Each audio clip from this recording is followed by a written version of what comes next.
The transport shuttle bucked violently as it descended through the crimson atmosphere of Kepler 442b, its hull groaning under the stress of atmospheric entry. Captain Marcus Chun gripped the safety harness tighter, his knuckles white against the worn leather straps. Through the porthole, he could see the alien landscape rushing up to meet them.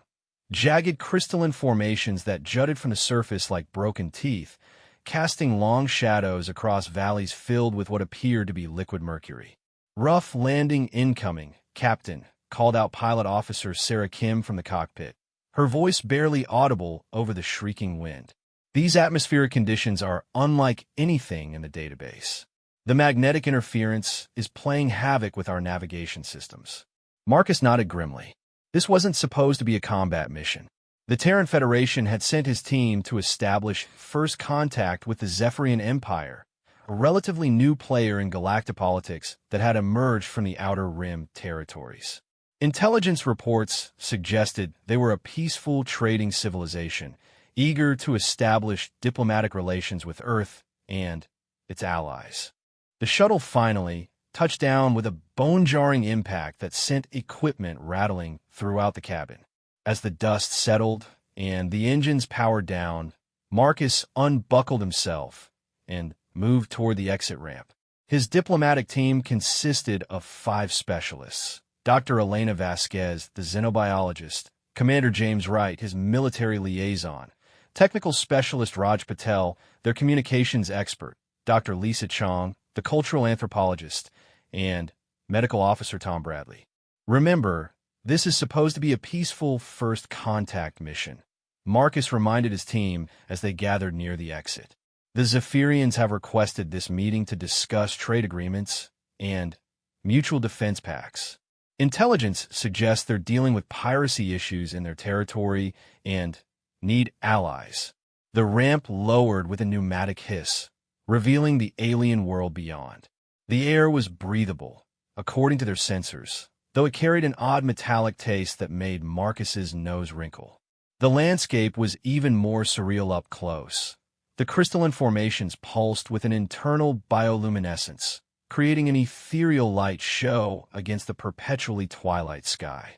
They had been walking for approximately 20 minutes when the first signs of trouble appeared. Commander Wright, who had been scanning the horizon with his tactical binoculars, suddenly stiffened and raised his hand for silence. "Movement at 2 o'clock, he whispered urgently. "Multiple contacts, moving in what appears to be a coordinated pattern." Marcus felt his stomach drop. This wasn't how first contact protocols were supposed to unfold. The meeting had been arranged through subspace communications, with specific coordinates and timing agreed upon by both parties. They should have been met by a Zephyrian diplomatic delegation, not stalked by unknown entities. The attack came without warning.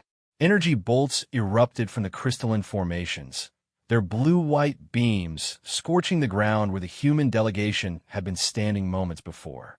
Marcus dove for cover behind a large boulder, his team scattering in different directions as more weapons fire erupted around them.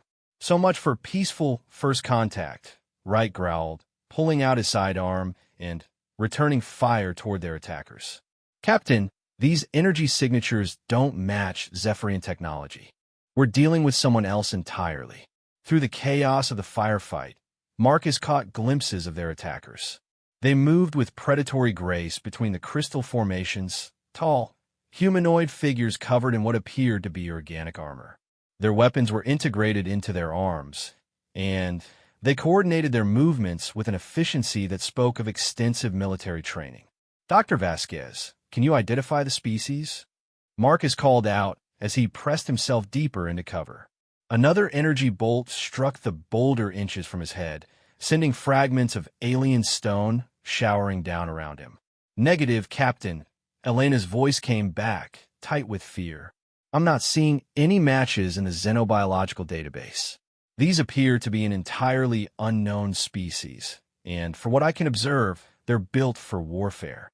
The firefight continued for several more minutes, with the human team clearly outgunned and outmaneuvered.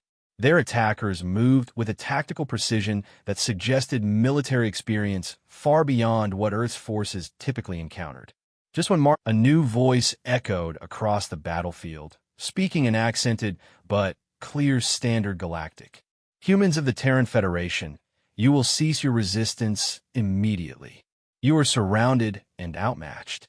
Marcus risked a glance over his cover and saw a figure emerging from behind one of the larger crystal formations. This one was clearly the leader, taller than the others, with more elaborate armor markings and an aura of command that was unmistakable even across species lines.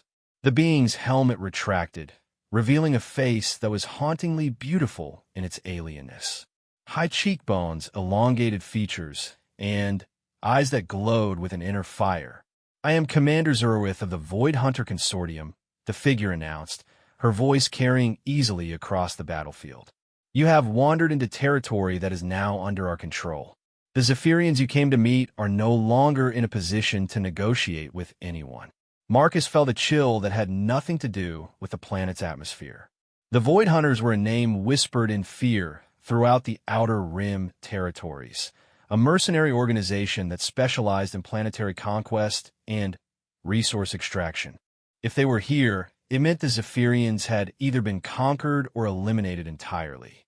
"Commander Zerwith," Marcus called out, stepping partially into view while keeping his hands visible and non-threatening. "I am Captain Marcus Chun of the Terran Federation. We came here under diplomatic immunity for a scheduled first contact mission. We have no quarrel with the Void Hunter Consortium."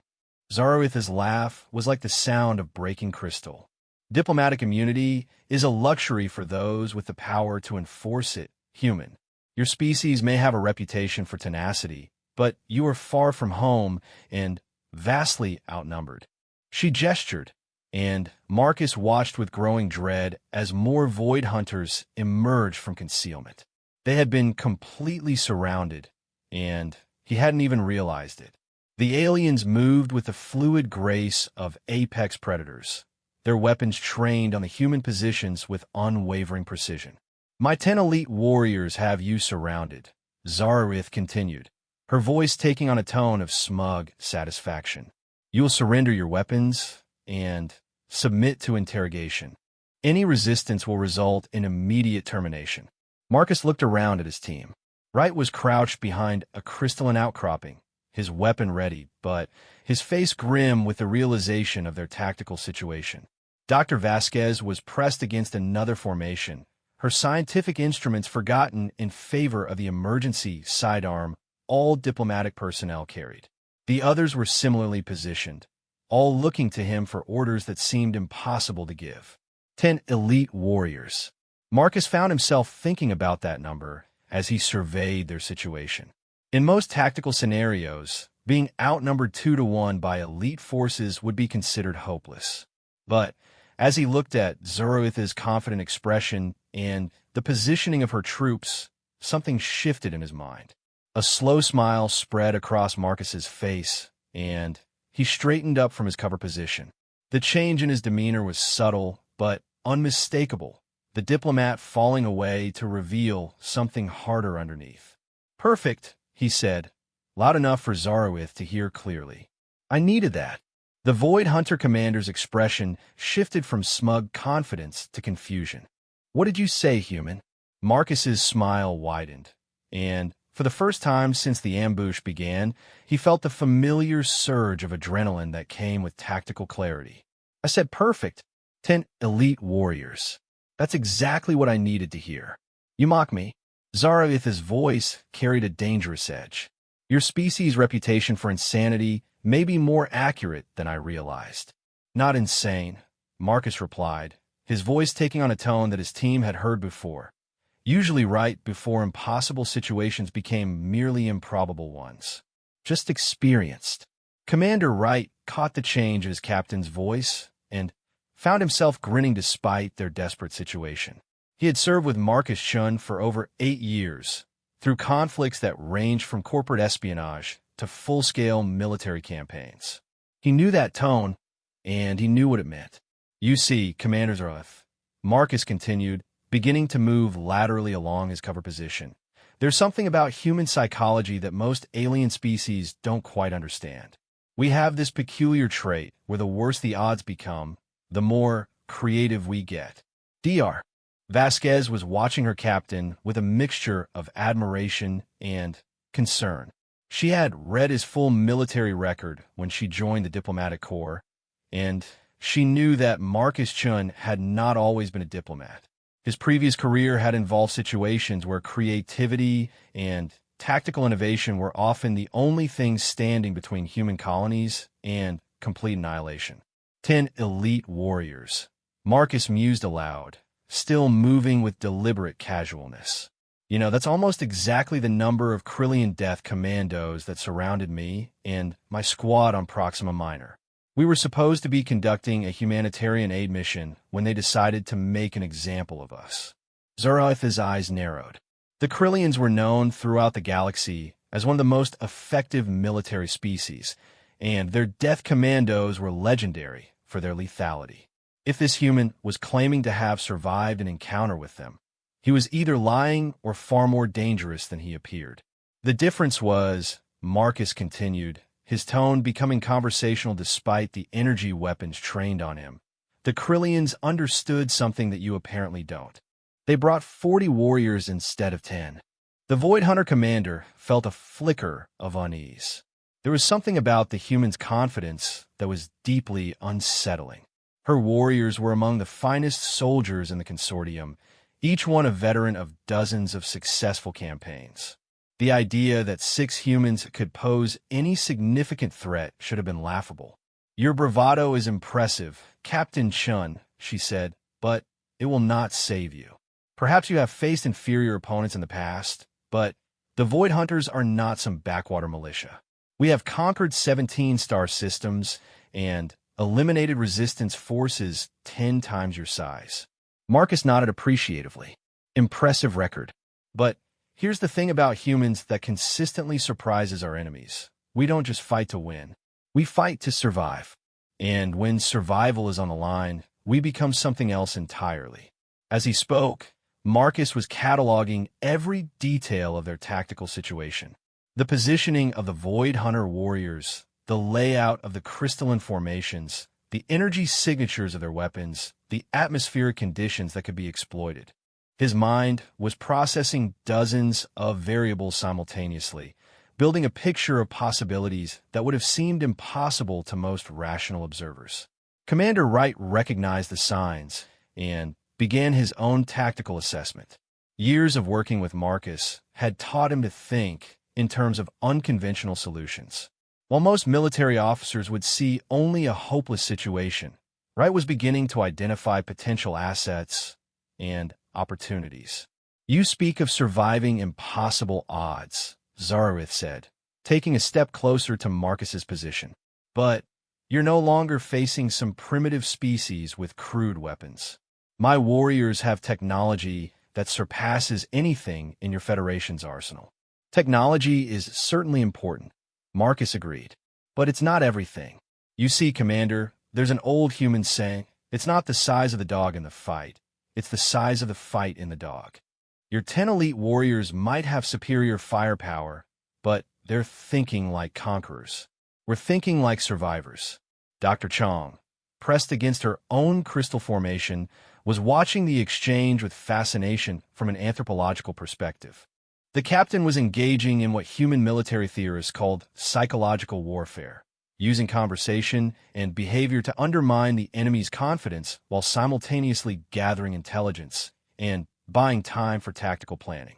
"Besides," Marcus added, his smile becoming sharper, "you made a critical error in your tactical assessment."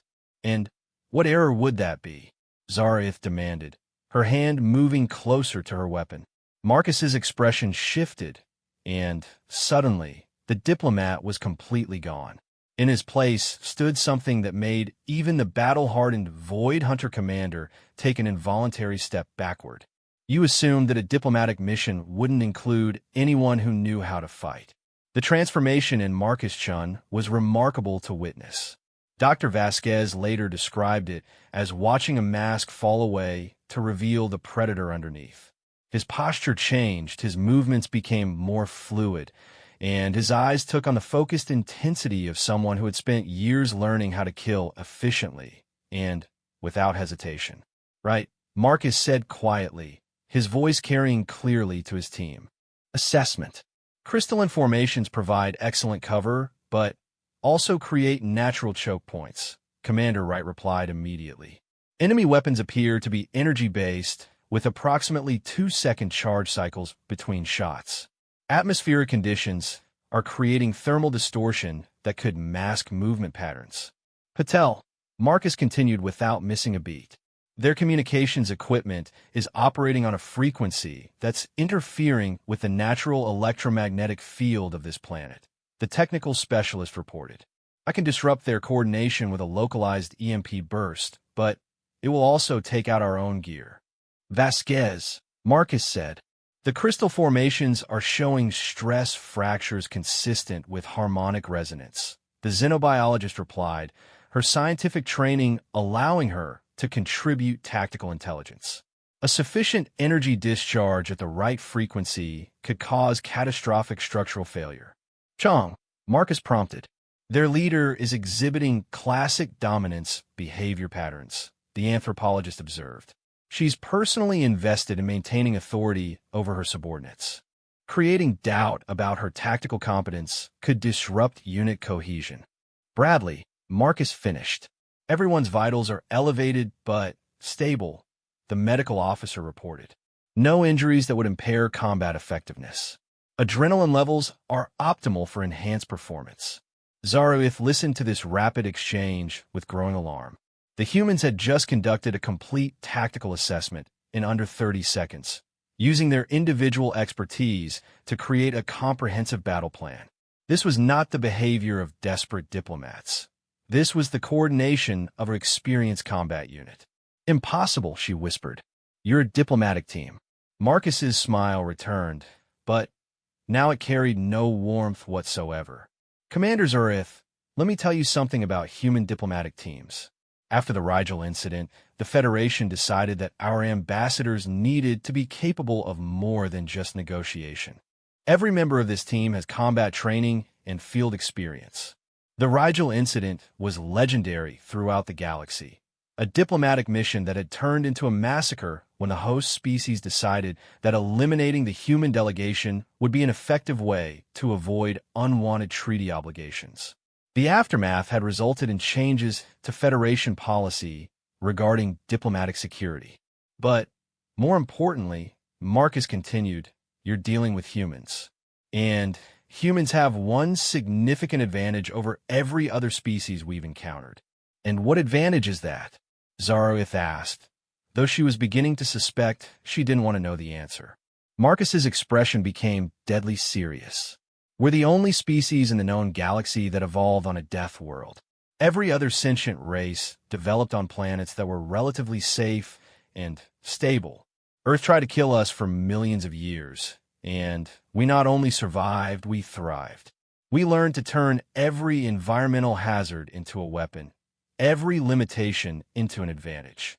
As he spoke, Marcus was putting the final pieces of his plan into place. The positioning of the Void Hunter warriors, while tactically sound against conventional opponents, had several exploitable weaknesses when faced with humans who had learned to think in terms of environmental warfare.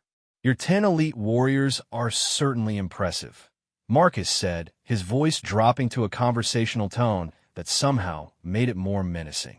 But they're used to fighting opponents who play by the same rules they do. They expect rational tactical behavior, conventional weapons usage, and predictable strategic thinking. Zaruith felt a chill of genuine fear. The human captain was describing exactly how her forces had achieved their previous victories, superior training, and equipment deployed against enemies who fought according to established military doctrine. We don't play by those rules, Marcus continued. We learned warfare from a planet that spent millions of years trying to murder us with weather, predators, diseases, and geological events. When you grow up dodging volcanic eruptions and Ice Age's conventional military tactics seem almost quaint, the Void Hunter commander realized that she had made a potentially fatal error. Her intelligence on human military capabilities had focused on their technology and formal military structure. No one had mentioned that their entire species had evolved under conditions that would kill most other sentient races within days. "Last chance, Commander," Marcus said, his tone becoming almost friendly. "You can order your warriors to withdraw, and we can pretend this unfortunate misunderstanding never happened. Or you can find out why humans have a 97% survival rate in impossible tactical situations." Zareth looked around at her warriors, seeing them as if for the first time. They were elite soldiers, certainly, but they had learned their craft fighting against opponents with similar physiological limitations and tactical thinking. None of them had ever faced an enemy that treated environmental hazards as weapons or considered impossible odds to be merely challenging. For a moment, she considered the humans' offer. But her reputation among the Void Hunter Consortium was built on never backing down from inferior opponents. Retreating from 6 humans, regardless of their species' reputation, would be seen as unforgivable weakness. "I think not, Captain Shun," she said, raising her weapon. "Whatever your previous experiences, you are still vastly outnumbered. My warriors have faced impossible odds before and emerged victorious." Marcus nodded sadly. "I was hoping you'd be smarter than that. But I understand, sometimes you have to learn lessons the hard way." He took a deep breath and called out to his team. "Remember, people, we're not trying to win a conventional engagement. We're trying to survive and complete our mission. Unconventional tactics are not just authorized, they're required." "Understood, Captain," came Wright's reply, echoed by the rest of the team. Zareth felt the last of her confidence beginning to waver. There was something about the humans' coordination and calm acceptance of their situation that was deeply unsettling. Her warriors were beginning to show signs of nervousness as well. The prey was acting like predators, and that contradiction was triggering instinctive alarm responses. "Begin termination protocol," she ordered her warriors. "Eliminate all targets immediately." Marcus smiled one last time, and his voice carried clearly across the battlefield as energy weapons began to charge around them. "Right. Execute Proxima Protocol. Everyone else, you know what to do." The last thing Zareth saw before the world exploded into chaos was Captain Marcus Chen's expression. Not the face of a desperate man making a final stand, but the calm, focused look of someone who had done this before and knew exactly how it was going to end. The first phase of the Proxima Protocol began with technical specialist Raj Patel activating his localized EMP burst. The device, originally designed for emergency communication blackouts during diplomatic crises, sent a concentrated electromagnetic pulse through the crystalline formations surrounding them. The effect was immediate and devastating.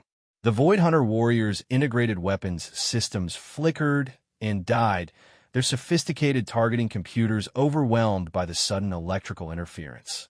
But the EMP had a secondary effect that Patel had calculated based on the unique properties of this planet's crystal formations. It triggered a harmonic resonance cascade that made the entire battlefield ring like a massive tuning fork. Commander Wright moved the instant the crystals began to sing. Years of working with Marcus had taught him to think in terms of environmental warfare, and he had identified the perfect application of human adaptability. While the Void Hunter warriors struggled with their malfunctioning equipment, Wright sprinted toward the largest crystalline formation and began what could only be described as controlled demolition using nothing but basic physics and human ingenuity.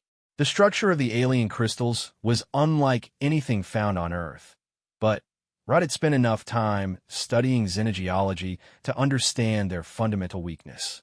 They had grown in perfect harmonic resonance with the planet's electromagnetic field, which meant they were essentially massive tuning forks waiting for the right frequency to shatter them. Wright planted his emergency charges, small explosive devices that every diplomatic team carried for emergency shelter construction, at precise stress points along the crystal's base. When they detonated in sequence, the harmonic vibration traveled through the entire formation like a wave, causing it to collapse in a controlled avalanche that sent tons of crystalline debris crashing down on the Void Hunter positions. Dr. Elena Vasquez was already moving before the first crystal fell. Her xenobiological training had identified something that purely military tacticians would have missed. The Void Hunter warrior's organic armor was actually a symbiotic organism, and like all living things, it had specific environmental vulnerabilities. The atmosphere of Kepler 442b contained trace amounts of metallic compound that was harmless to most carbon-based life forms, but highly reactive with the specific proteins found in the Void Hunter's symbiotic armor. Vasquez had mixed a concentrated solution using chemicals from her field research kit, creating what amounted to an acid attack specifically designed to dissolve their protection. She moved from cover to cover with the fluid grace of someone who had learned field biology on worlds where the local flora and fauna considered researchers to be a delicacy. Her improvised chemical weapons found their marks with devastating effectiveness, causing the Void Hunter armor to bubble and dissolve wherever her solutions made contact. Dr. Lisa Chong was engaging in psychological warfare on a level that few species could understand. Her anthropological training had allowed her to identify the specific cultural markers that indicated leadership hierarchy within Void Hunter society, and she was systematically undermining Zaruitha's authority by targeting the psychological foundations of her command structure. "Your warriors are beginning to question your tactical competence," Chong called out in perfect Void Hunter battle cant, a language she had learned during her doctoral research on mercenary cultures. A leader who leads her troops into a trap against an enemy she doesn't understand is not worthy of following. The effect was immediate and visible. Several of the Void Hunter warriors glanced toward their commander with expressions that translated unmistakably as doubt. Chong continued her assault on their unit cohesion, using her knowledge of their honor-based hierarchy to create fractures in their coordination that no amount of training could overcome. Medical Officer Tom Bradley was demonstrating why human combat medics were feared throughout the galaxy. His primary job was keeping the team alive, but his secondary training involved battlefield trauma that most species couldn't even conceive of. Bradley was using his medical knowledge to identify vulnerable points in Void Hunter physiology and exploit them with surgical precision. His emergency medical kit contained several instruments that could be repurposed as weapons, and his understanding of xenobiological anatomy allowed him to target nerve clusters and circulatory systems with devastating effectiveness. What looked like desperate improvisation was actually the application of advanced medical knowledge to the problem of disabling opponents without killing them. Captain Marcus Chun was orchestrating the entire engagement, like a conductor leading a symphony of destruction. His diplomatic training had taught him to read alien psychology and behavior patterns, while his previous military experience had shown him how to turn those insights into tactical advantages. He moved through the battlefield with the fluid efficiency of someone who had learned to fight on a world where every environmental factor was potentially lethal. The crystalline formations that the Void Hunters saw as cover, Marcus saw as weapons waiting to be activated. The atmospheric conditions that they ignored, he turned into concealment and misdirection. Phase 2. Marcus commanded, his voice carrying clearly despite the chaos around them. Environmental exploitation. The second phase of their strategy demonstrated why humans had survived on Earth while larger, stronger, and more naturally armed species had gone extinct.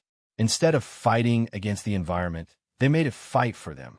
Patel activated his backup communication system, a quantum entanglement array that was immune to electromagnetic interference, and began broadcasting on frequencies that resonated with the planet's natural electromagnetic field.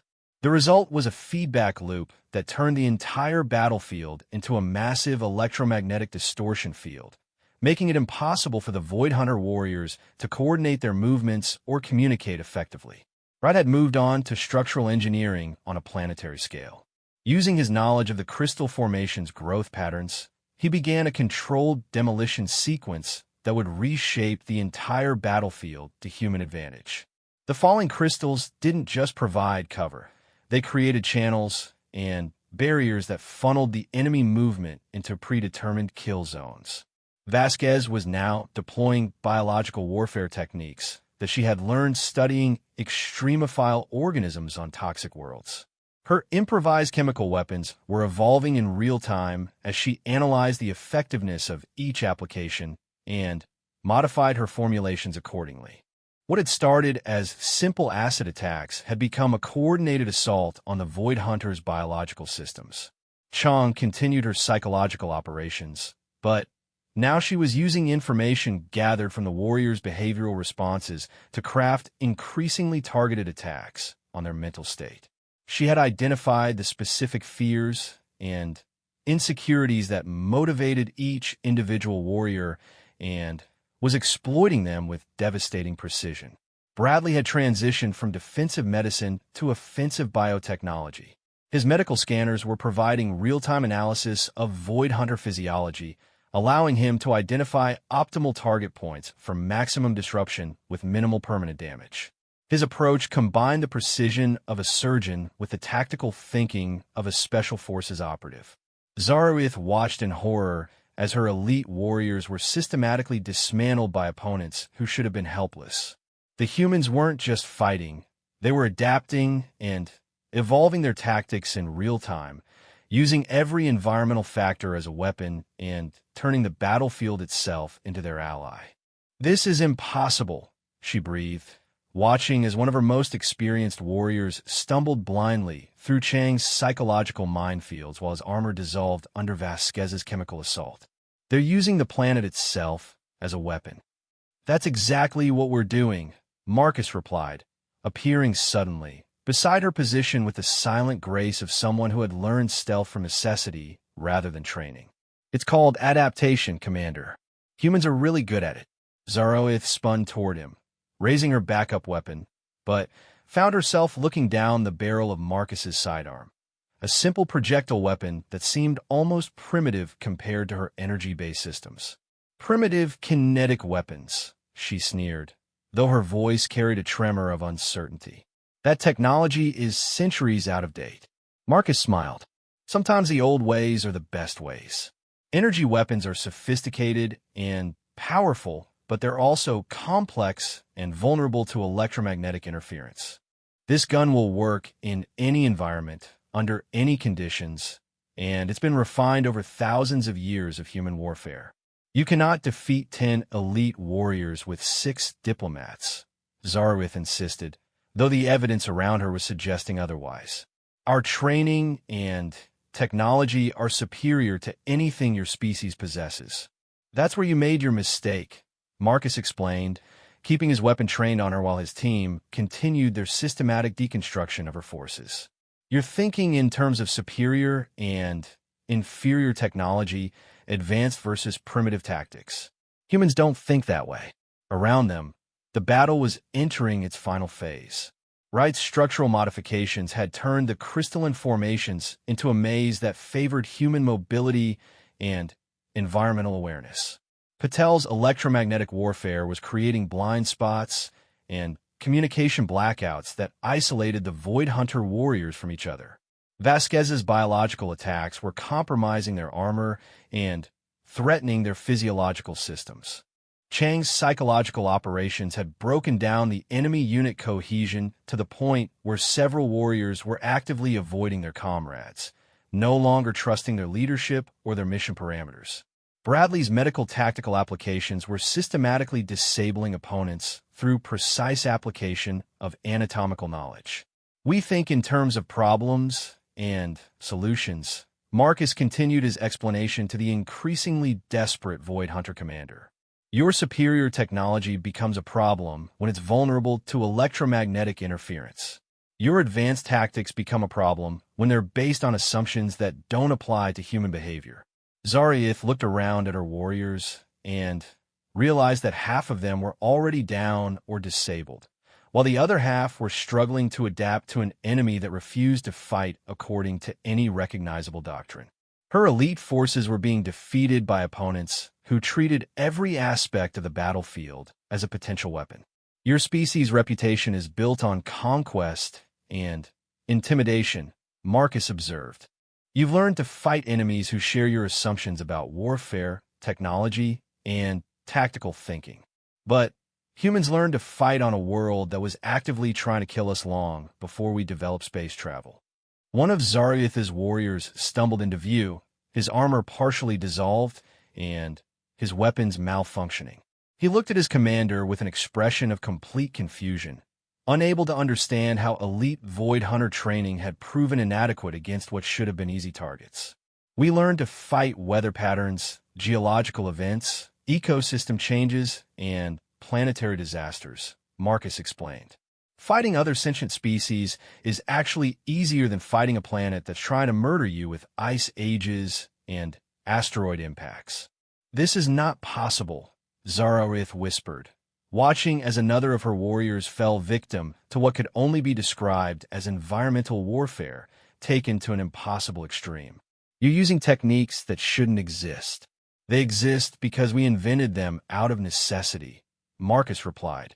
When your homeworld spends millions of years trying to kill you, with everything from volcanic eruptions to magnetic pole reversals, you learn to be creative with your survival strategies.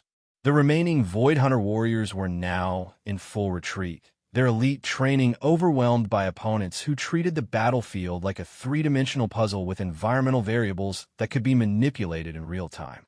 What had started as a routine elimination mission had become a masterclass in human adaptability and tactical innovation. Right? Status report. Marcus called out without taking his eyes off Zuriath. Enemy forces are scattered and demoralized, Wright reported. Structural modifications have created defensive positions that favor our mobility. 3 warriors down for retreating, 2 attempting to regroup, but failing due to communication blackouts. Patel, communication status. Marcus continued. Their command structure is completely disrupted, Patel replied. Electromagnetic interference is preventing coordination. I'm also detecting distress signals being transmitted toward orbit. They're calling for backup. Marcus nodded grimly.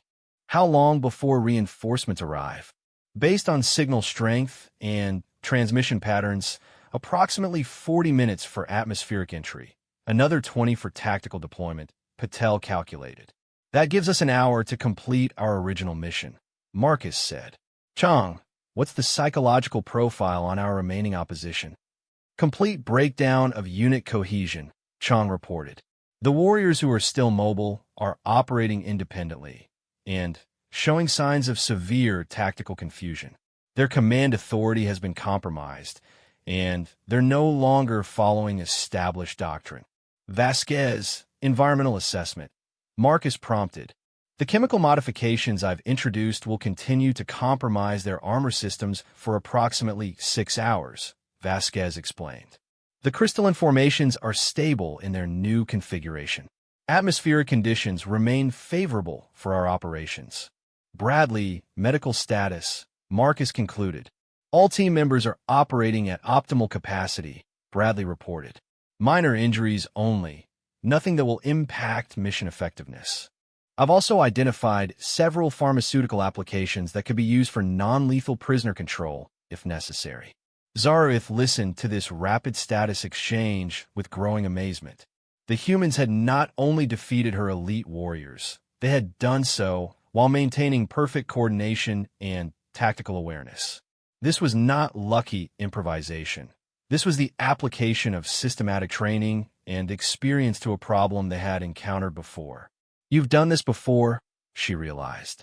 This entire battle plan, these tactics, you've faced similar situations. Marcus nodded. Variations on a theme.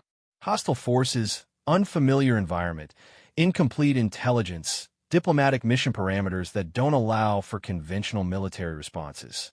It's actually a fairly common scenario for human diplomatic teams. How is that possible? Zarath demanded. Your species has only been spacefaring for a few centuries. Yes, but we've been dealing with impossible survival situations for millions of years, Marcus explained.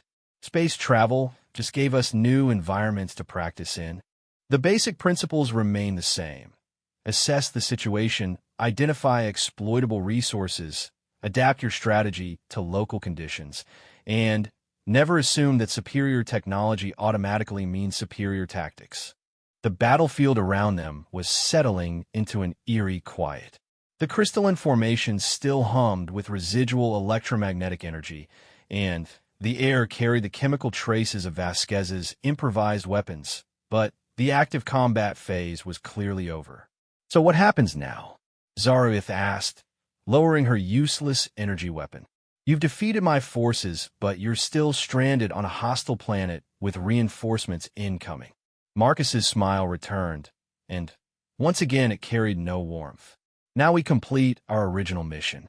You see, Commander, while your intelligence was correct about this being a diplomatic team, there were a few details you missed." He gestured toward his team, who were already beginning to secure the battlefield and prepare for the next phase of their operation. "Every member of this team has multiple specializations. We're not just diplomats who can fight. We're also intelligence operatives, environmental specialists, xenotechnology experts, and cultural analysts." "What are you saying?" Zareth asked, though she was beginning to suspect that her day was about to get much worse. "I'm saying that your attack on us just provided the Terran Federation with detailed intelligence on Void Hunter capabilities, tactics, technology, and operational parameters," Marcus explained. "And since you mentioned that your organization has conquered 17 star systems, we now have legal justification for a much more comprehensive response." The Void Hunter commander felt her blood turn cold. The attack on the diplomatic mission had not been a tactical victory.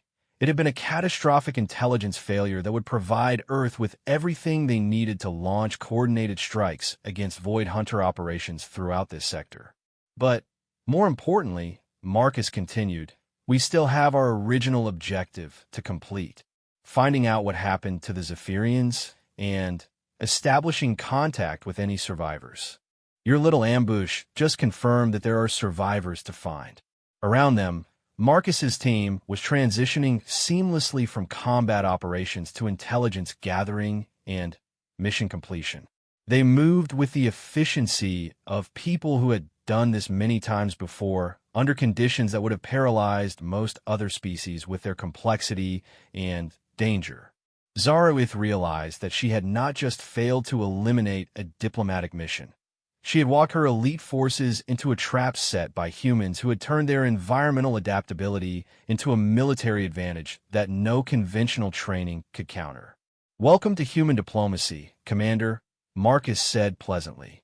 "It's a bit more complicated than most species expect." The interrogation of Commander Zareth proved to be more enlightening than Marcus had expected. While his team secured the battlefield and prepared for the arrival of Void Hunter reinforcements, Dr. Chong applied her anthropological expertise to extract information using techniques that were both sophisticated and surprisingly effective. "The Zephyrians weren't conquered," Zareth admitted under Chang's expert questioning. "They hired us." The entire diplomatic meeting was a setup designed to capture human representatives for intelligence purposes. Marcus felt a cold anger building in his chest. The Terran Federation's first contact protocols were built on the assumption that other species shared at least some basic concepts of diplomatic immunity and civilized negotiation. The idea that the Zephyrians had used formal diplomatic channels to arrange an ambush represented a violation of galactic law that would have far-reaching consequences. "Explain," he said simply, his voice carrying undertones that made even the battle-hardened Void Hunter commander unconsciously shrink back. "The Zephyrian Empire has been expanding aggressively throughout this sector," Zareth continued, her words coming faster as Chang's psychological pressure techniques took effect. "They've been conquering primitive worlds and enslaving populations, but they've encountered resistance from some of the more advanced civilizations." Dr. Vasquez looked up from her examination of the disabled Void Hunter technology. "Let me guess. They wanted to study human capabilities to determine whether Earth would be a threat to their expansion plans." Zareth nodded miserably. "Your species has a reputation for tactical innovation and environmental adaptability. The Zephyrians wanted to assess your military potential before deciding whether to approach you as allies or targets. And they chose to test us by arranging an ambush using mercenaries," Marcus said, his tone becoming dangerously quiet. "They violated diplomatic immunity, breached galactic law, and endangered the lives of my team, all to gather intelligence on human capabilities. Commander Wright was monitoring the horizon for signs of incoming reinforcements while simultaneously analyzing the tactical implications of what they had learned. Captain, this changes our mission parameters significantly. If the Zephyrians are actively hostile and using diplomatic channels for military intelligence, we're not dealing with a first contact situation. We're dealing with a prelude to invasion. Marcus nodded grimly. The situation had evolved far beyond a simple diplomatic mission. What they had discovered represented a direct threat to Earth and its colonies, and their response would need to be calibrated accordingly. Patel, what's our communication status with Federation Command? Marcus asked. Still blocked by atmospheric interference, Patel replied.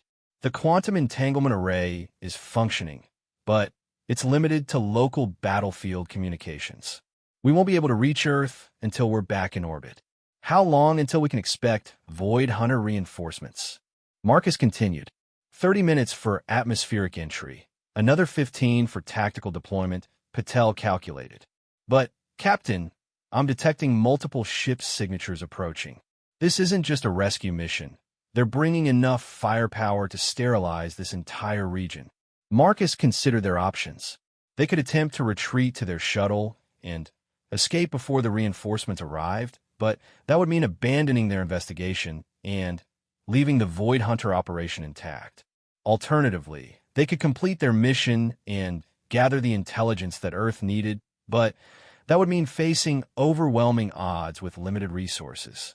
Chong, what's your assessment of Zariath's psychological state? Marcus asked. Is she likely to be cooperative if we need additional information? She's experiencing significant cognitive dissonance, Chong replied. Her elite forces were defeated by opponents she was trained to consider inferior, which is challenging her fundamental worldview. She's also showing signs of respect for our tactical abilities, which could be leveraged. Vasquez, what can you tell me about the Zephyrian installation? Marcus continued, indicating a structure visible in the distance that they had previously assumed was a natural formation. It's definitely artificial, Vasquez confirmed, studying the readings from her portable scanner. Biomechanical construction, integrated into the natural crystal formations. The energy signatures suggest it's much larger than what we can see from here, probably extends deep underground. Bradley, medical assessment of our prisoner, Marcus said. She's physically stable, but showing elevated stress indicators, Bradley reported. No signs of deception regarding her previous statements. She appears to be providing accurate information. Marcus made his decision. We complete the mission. Right, I want defensive positions that can hold against superior numbers for at least an hour. Patel, prepare communication protocols for when their reinforcements arrive. We're going to need to negotiate from a position of strength. Captain, Zerwith interjected, you cannot hope to defeat a full Void Hunter assault force. My 10 warriors were just an advance scouting unit. The ships approaching carry over 200 elite soldiers, plus armored vehicles and heavy weapons. Marcus turned to look at her with an expression that made her wish she had remained silent. Commander, you've already demonstrated that your assessment of human capabilities is fundamentally flawed. I'd recommend not making predictions about what we can or cannot accomplish. Wright was already implementing defensive preparations that demonstrated the human approach to impossible odds. Instead of building conventional fortifications, he was modifying the existing terrain to create what could only be described as an environmental weapons system.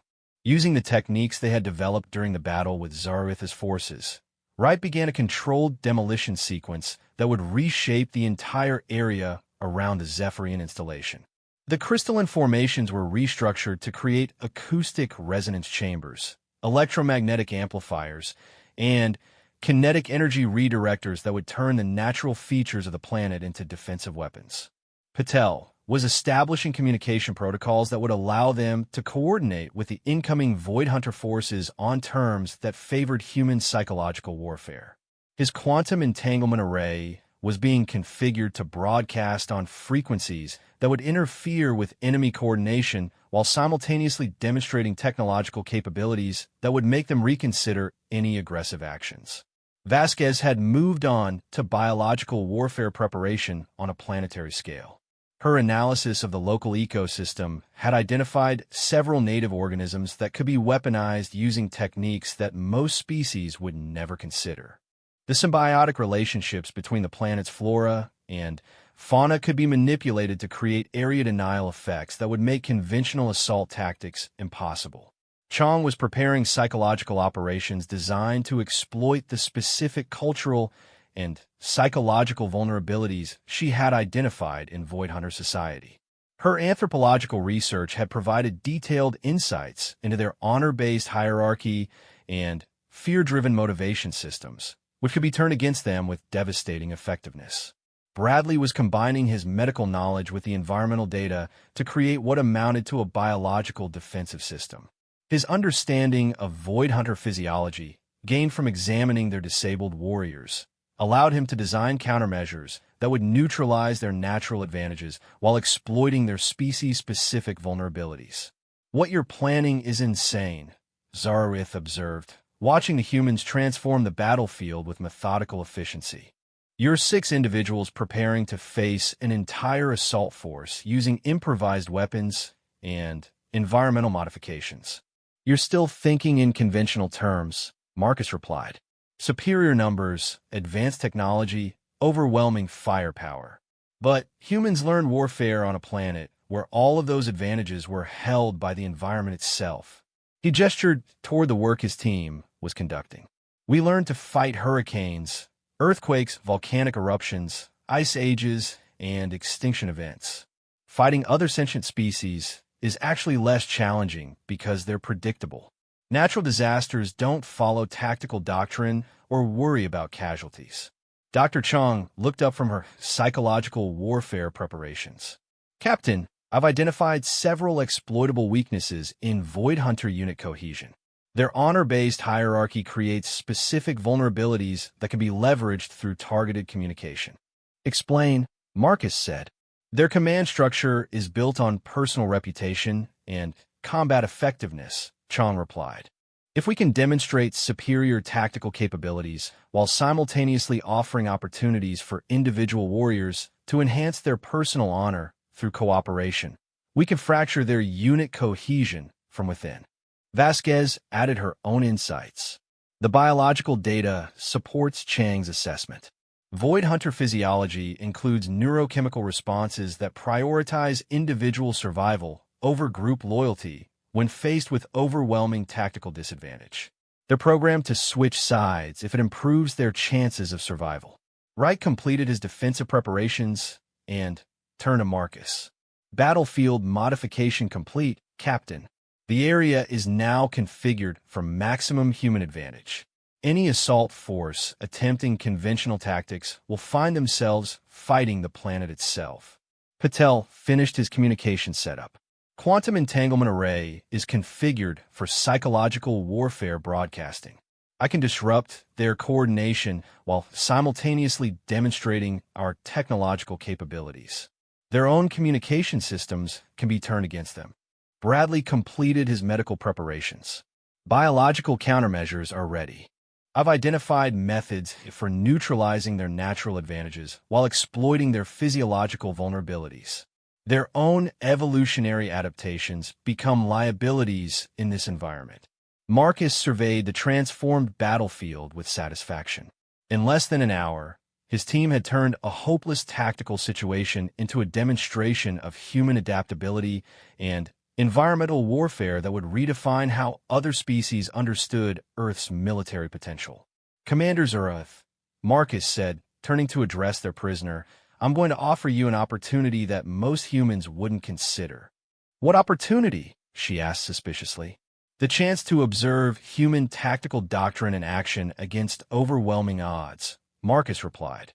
"Your people are about to learn why Earth has never been successfully invaded, despite being visited by dozens of species with superior technology."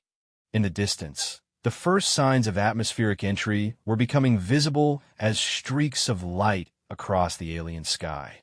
The Void Hunter assault force was arriving exactly on schedule, bringing firepower and personnel that should have been sufficient to eliminate any resistance. 200 elite warriors, Marcus mused, watching the incoming ships, plus armored vehicles and heavy weapons. It's almost exactly the same odds we faced during the Rigel defense. Wright smiled grimly. Different planet, same tactical principles. Environmental adaptation, technological improvisation, and psychological warfare. The Rigel defense? Zariath asked, though she wasn't sure she wanted to know the answer. 6 human advisors held off an invasion force of 3,000 Kytherian shock troops for 48 hours using nothing but local materials and tactical innovation, Chong explained. It's required reading at the Federation Military Academy. Vasquez looked up from her final preparations. The main difference is that we have better intelligence this time and more favorable environmental conditions. Patel completed his communication protocols. Plus, we're not trying to defend a fixed position. We're trying to complete a mission while demonstrating human capabilities to potential enemies. Bradley finished his biological warfare setup, and we have a prisoner who can serve as a witness to verify our tactical capabilities to her superiors. Marcus felt the familiar surge of adrenaline that came with impossible tactical situations. This was what humans did best, turning disadvantages into advantages, using environmental factors as weapons, and demonstrating that superior numbers and technology were not guarantees of victory. Positions, everyone, Marcus commanded as the first Void Hunter ships entered the atmosphere. Remember, we're not just fighting for survival. We're conducting a demonstration for the Zephyrian Empire and anyone else who might be considering Earth as a target. The incoming assault force consisted of 4 heavy transports and 2 gunships, carrying enough firepower to level a small city. Against any conventional opponent, the attack would have been overkill. Against humans who had learned to treat entire planets as weapons, it was about to become a lesson in why Earth species had survived every extinction event their homeworld had thrown at them. Commander Zerith, Marcus said pleasantly as the enemy ships began their final approach, "You're about to see why humans have a reputation for doing impossible things. I'd suggest paying attention. Your superiors are going to want a detailed report."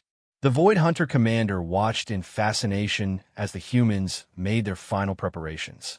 They moved with the calm efficiency of people who had faced similar situations before and emerged victorious. Their confidence wasn't bravado or desperation.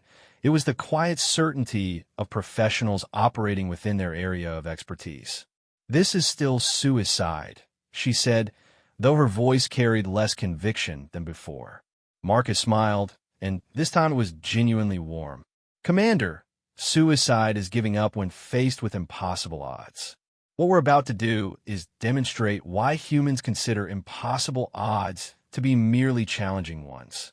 The first transport ship touched down approximately 1 kilometer from their position, disgorging assault troops who immediately began establishing conventional tactical positions.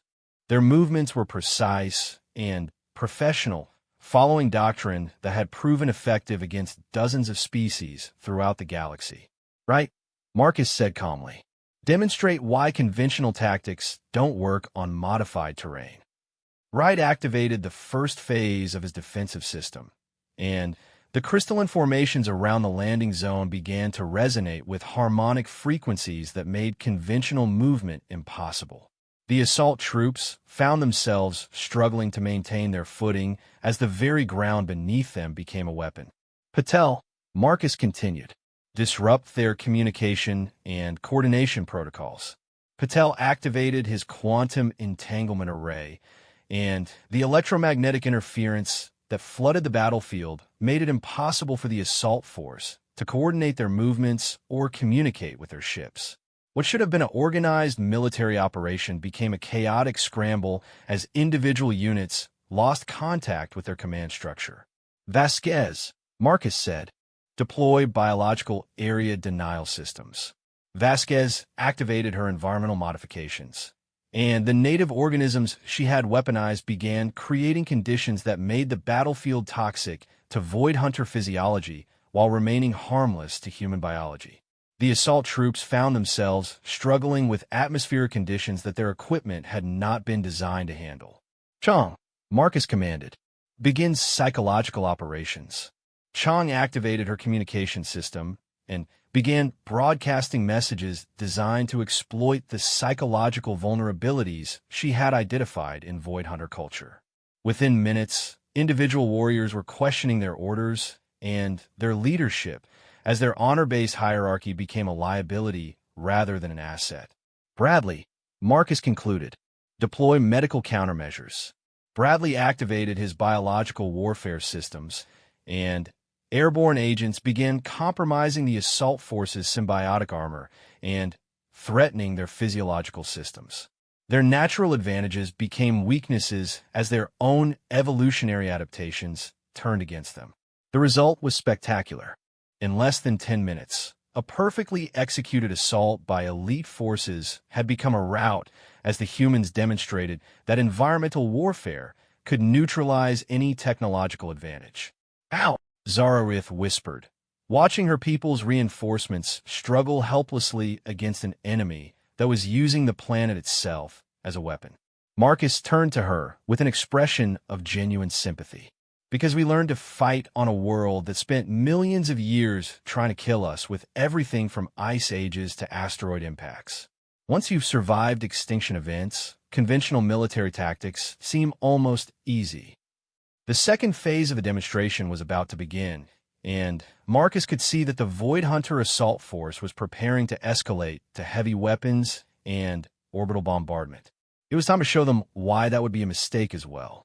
The escalation to orbital bombardment came exactly when Marcus expected it.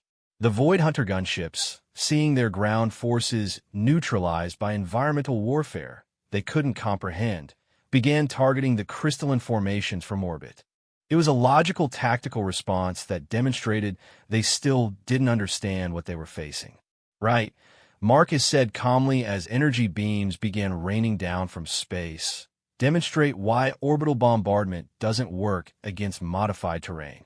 Wright activated the second phase of his planetary engineering project.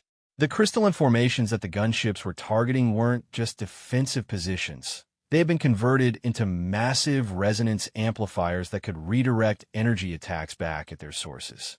The orbital bombardment that should have eliminated human resistance instead created a feedback loop that turned the planet's entire electromagnetic field into a weapon. Energy beams fired from the gunships were absorbed by the crystal formations, amplified through harmonic resonance, and reflected back with exponentially increased power. The first gunship to experience this phenomenon simply ceased to exist. One moment, it was firing concentrated energy beams at what appeared to be primitive crystal formations, and the next moment, it was consumed by a directed energy blast that made its own weapons seem like flashlights in comparison. The second gunship attempted evasive maneuvers, but Wright's modifications had turned the entire planetary surface into a targeting array. Wherever the ship moved, the crystalline formations tracked its position and focused their amplified energy output accordingly. The result was spectacular. The gunship was vaporized by weapons fire that had originated from its own systems. Impossible, Zararith breathed, watching her organization's most advanced military assets being destroyed by their own weapons. Those are just crystal formations. They're not even technological constructs. That's where you're wrong, Dr. Vasquez explained, monitoring the energy readings from her portable scanner. They're not just crystals. They're naturally occurring quantum resonance amplifiers. We didn't create new technology, we just figured out how to use what was already here. Patel was simultaneously demonstrating why human communication technology was more sophisticated than most species realized. His quantum entanglement array was not only disrupting enemy communications, it was also intercepting and analyzing all Void Hunter transmissions, providing real-time intelligence on their tactical planning and strategic objectives. Captain, Patel reported, I'm receiving panic communications from the remaining assault force. They're requesting immediate evacuation and reporting that they're facing impossible technological capabilities. Their command structure is recommending full withdrawal from this sector. Marcus nodded. What about the Zephyrian installation? Any communications from them? Affirmative, Patel replied. They're demanding to know why the Void Hunters are failing to complete their mission. Apparently, they were expecting to have human prisoners delivered within the hour. Chong looked up from her psychological warfare station. Captain, the psychological profile data I'm receiving suggests the Zephyrians are becoming increasingly desperate. Their entire expansion strategy was built on the assumption that they could assess and counter human capabilities through controlled testing. And now they're discovering that their test subjects are more dangerous than they anticipated. Marcus observed. Vasquez, what's your assessment of the installation's defenses? Minimal, Vasquez replied after consulting her readings. They built their facility assuming that the Void Hunters would eliminate any threats before they reached the installation itself. The biomechanical construction is sophisticated, but it's not designed for combat situations. Bradley completed his analysis of the biological samples they had collected from disabled Void Hunter warriors. Captain, I've identified several pharmaceutical compounds that could be used to neutralize Zephyrian physiology without permanent harm. If we need to enter their installation, we'll have non-lethal options available. Marcus considered their tactical situation.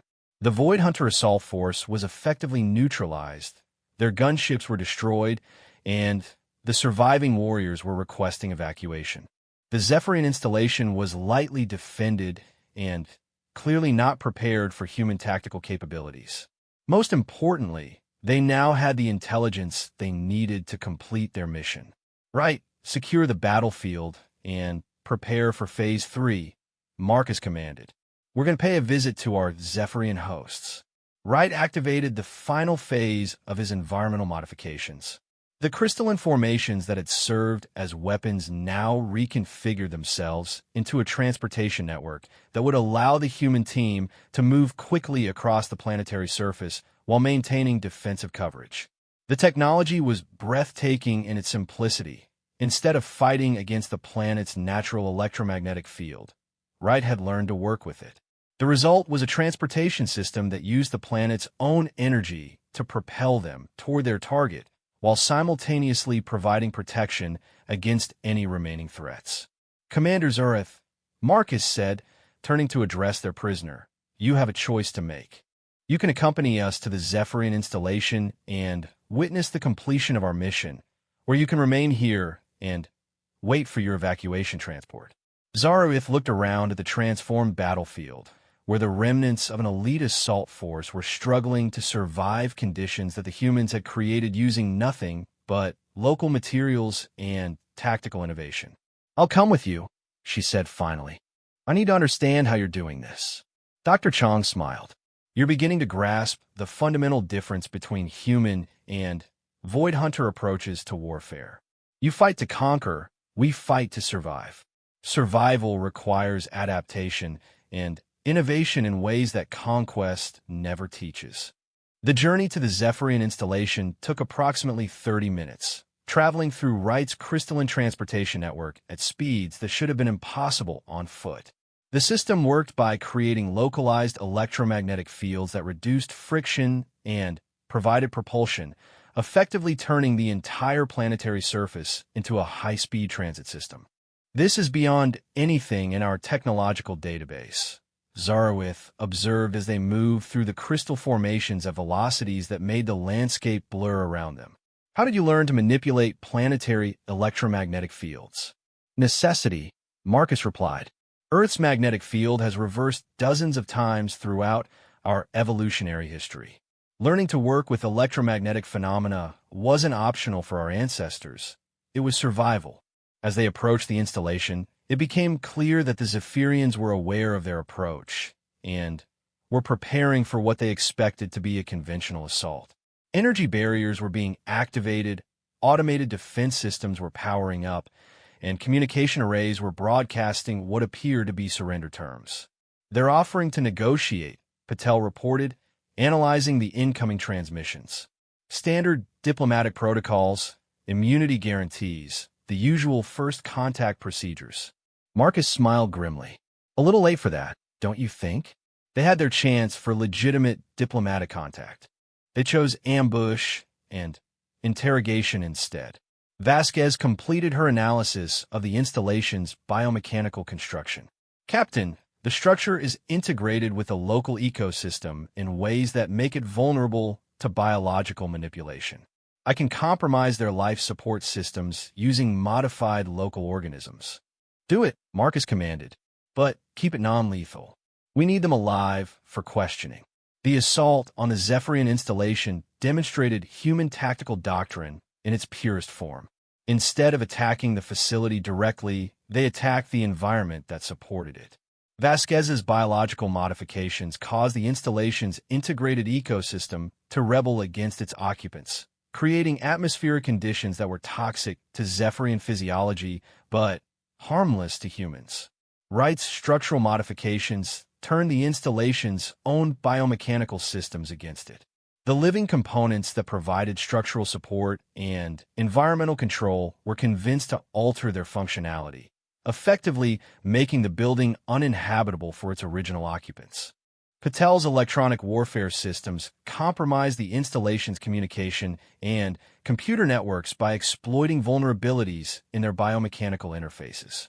The result was a complete breakdown of their technological capabilities as their own systems turned against them. Chang's psychological operations targeted the Zephyrian cultural assumptions about warfare and technological superiority. Her broadcasts were designed to demonstrate that their fundamental understanding of human capabilities was catastrophically flawed. Bradley's medical expertise allowed him to create atmospheric conditions that would force the Zephyrians to abandon their installation without causing permanent harm. His approach combined precision biology with environmental manipulation to achieve specific physiological effects. The result was a textbook example of human environmental warfare. Within an hour, the Zephyrians were evacuating their installation and requesting terms for surrender, not because they had been defeated in battle, but because their own facility had become uninhabitable. This is Commander Kithrix of the Zephyrian Expeditionary Force. Came the transmission as evacuated aliens stumbled from their compromised installation. We request immediate cessation of hostilities and formal negotiations under galactic diplomatic protocols. Marcus stepped forward, removing his helmet so the Zephyrians could see his human features clearly. I am Captain Marcus Chun of the Terran Federation Diplomatic Corps. You requested a meeting to discuss trade agreements and mutual defense pacts. Unfortunately, your hospitality has been somewhat lacking. Commander Kithrix was a tall, elegant being with features that suggested both intelligence and predatory capabilities.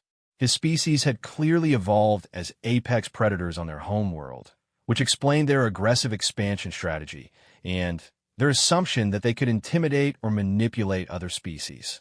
There's been a misunderstanding, Kithrix said, though his translator was having difficulty with the concept. The assault on your delegation was not authorized by the Zephyrian government. We were conducting legitimate intelligence gathering to assess potential threats to our expansion operations.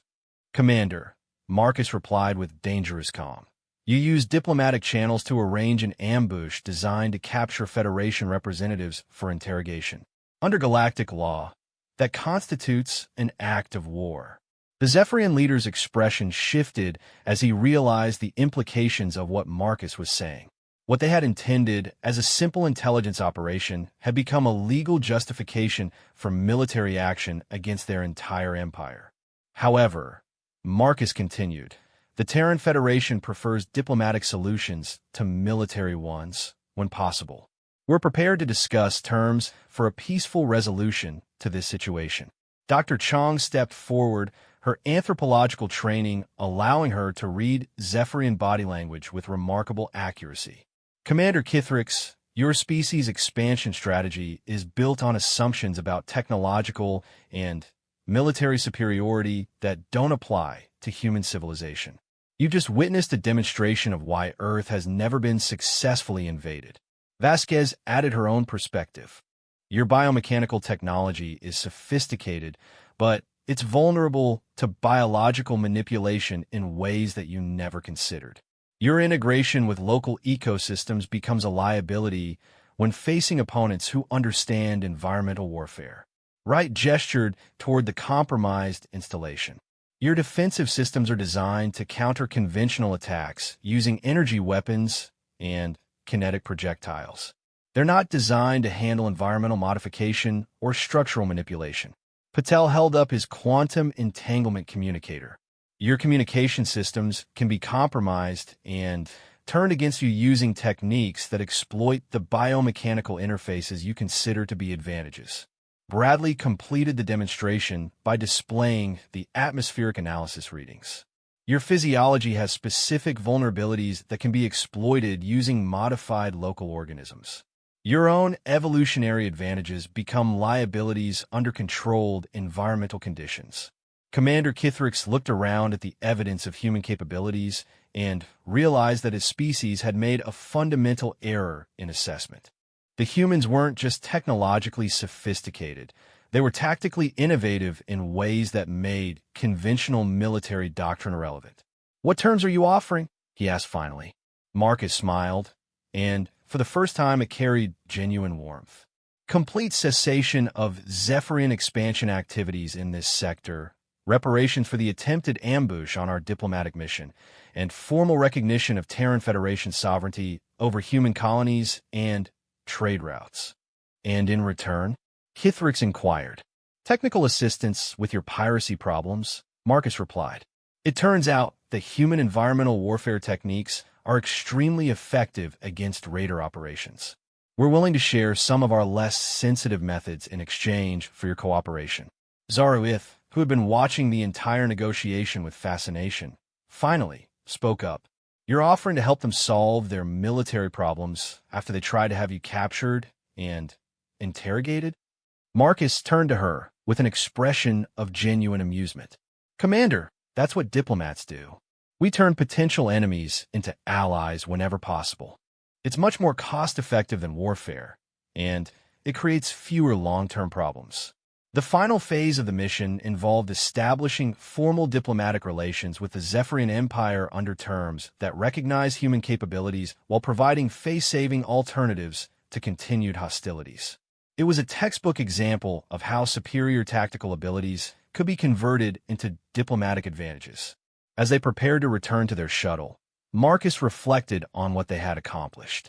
They had completed their original mission, neutralized a significant threat to Federation security, demonstrated human capabilities to potential enemies, and established new diplomatic relationships that would benefit Earth's expansion into this sector.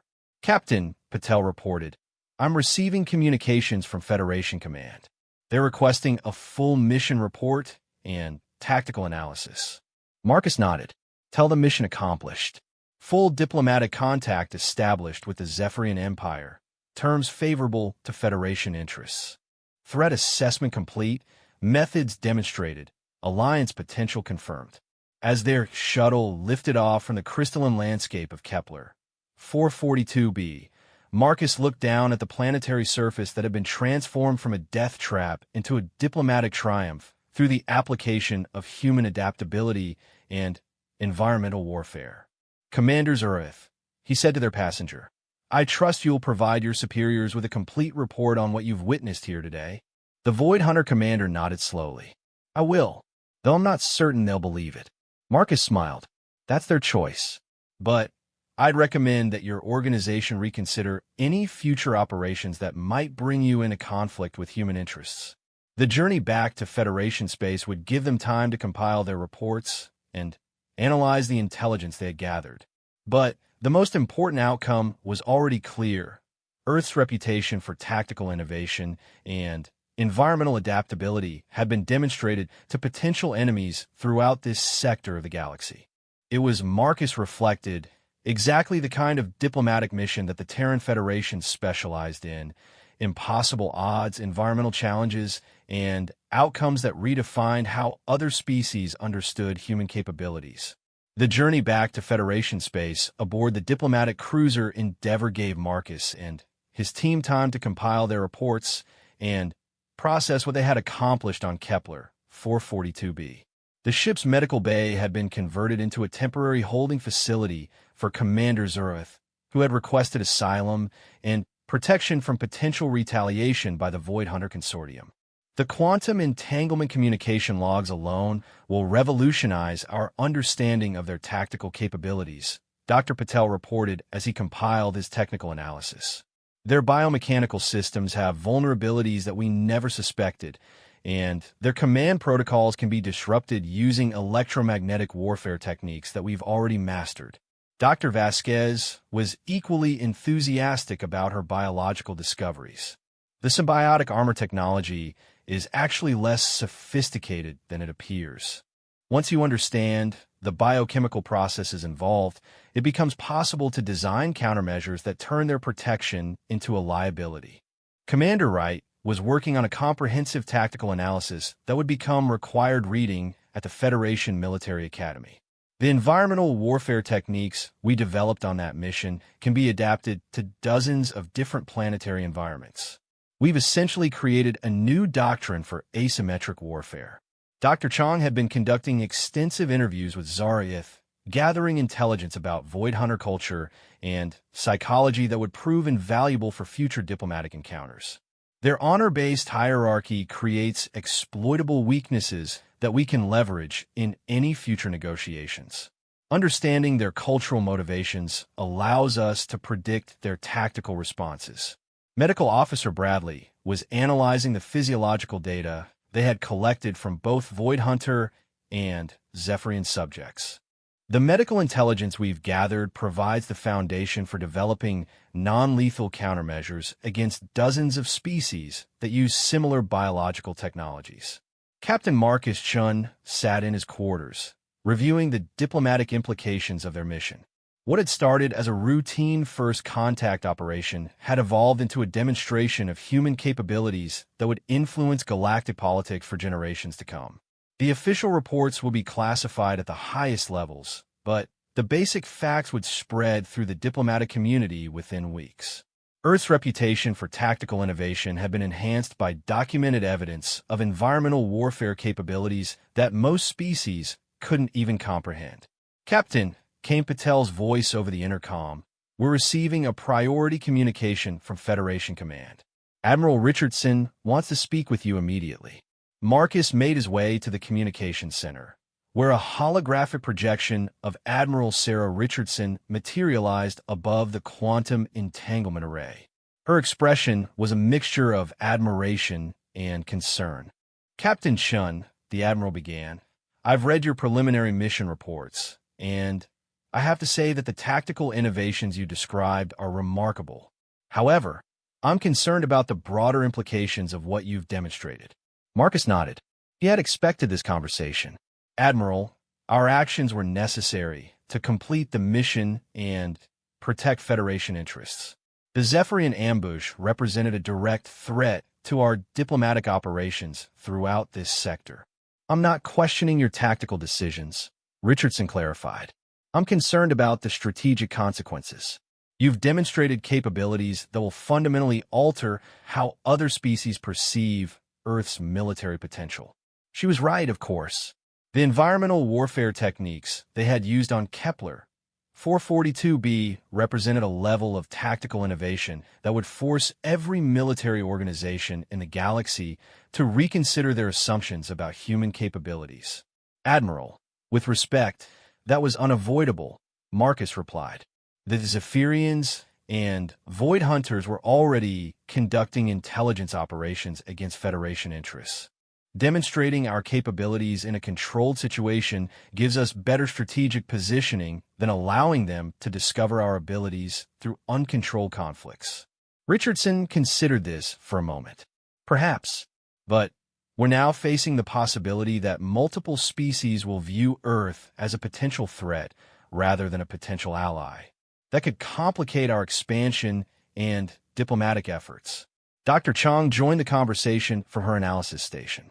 Admiral, the psychological profile data suggests the opposite. Species that understand human capabilities are more likely to seek alliance relationships rather than risking conflict. Fear can be converted into respect with proper diplomatic management.